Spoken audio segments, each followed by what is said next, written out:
صاحب اگلا سوال محمد شفیق صاحب کراچی سے پوچھتے ہیں، دوران طواف اور سعی اس قدر ہجوم ہوتا ہے کہ مرد اور عورتوں کے جسم کا آپس میں ٹکراتے بھی ہیں اور پردے کا اہتمام ناممکن ہو جاتا ہے۔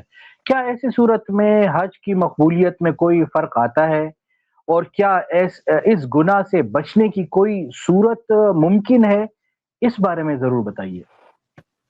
جی عبد الرحمان صاحب، دیکھیے کہ یہ جو حرم ہے یہ ایسی پیاری جگہ ہے کہ اس سے عظیم جگہ پوری کائنات میں کوئی بھی نہیں۔ یہ وہ بے مقام شک۔ ہے جہاں ایک نیکی 1,00,000 نیکیوں کے برابر ہے۔ ٹھیک، تو جب یہ ایسی محترم جگہ ہے کہ کائنات میں اس کے برابر کوئی اور جگہ نہیں ہے، تو جیسے نیکیوں کا گراف اوپر جاتا ہے، گناہ کا گراف بھی یہاں اوپر جاتا ہے۔ ہمارے حضرت مولانا عبید اللہ صاحب رحمۃ اللہ علیہ، میرے دادا بھی تھے، میرے استاد بھی تھے، محترم جامع شفیہ رہے، حضرت تھانوی علیہ رحمت کے شاگردوں میں سے تھے۔ جب مجھے اللہ نے توفیق دی حرمین جانے کی، غالباً حج کے سفر پر جانا تھا، یہ عمرے کا سفر تھا، تو حضرت کہنے لگے جا تو رہا ہے، وہاں کا حق بھی ادا کر سکے گا یا نہیں؟ تو پھر فرمانے لگے حرمین شریفین وہ جگہ ہے جہاں گناہ کا ارادہ کرنا بھی اللہ کے دردناک عذاب کو دعوت دیتا ہے۔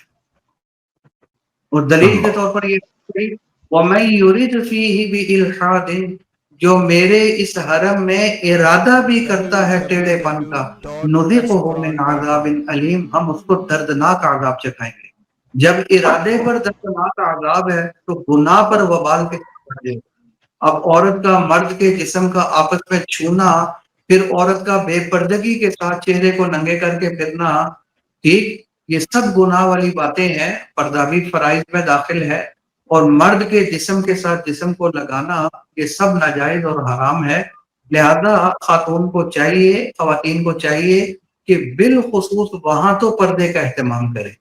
اس کا طریقہ یہ ہے کہ ایزی کیپ ملتی ہے، وہ لگا لی جائے، اس کے آگے چادر یا پردہ سا پھینک لیا جائے تاکہ وہ کپڑا چہرے کو ٹچ نہ ہو، احرام میں بھی خلل نہیں آ رہا، اور چہرہ چھپ جائے گا اور پردہ بھی ہو جائے گا۔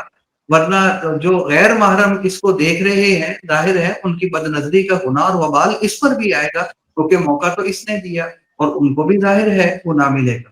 اسی طرح جو جسم کے ساتھ جسم چھو رہا ہے تو نامحرم کے جسم کے ساتھ جسم حرام ہے۔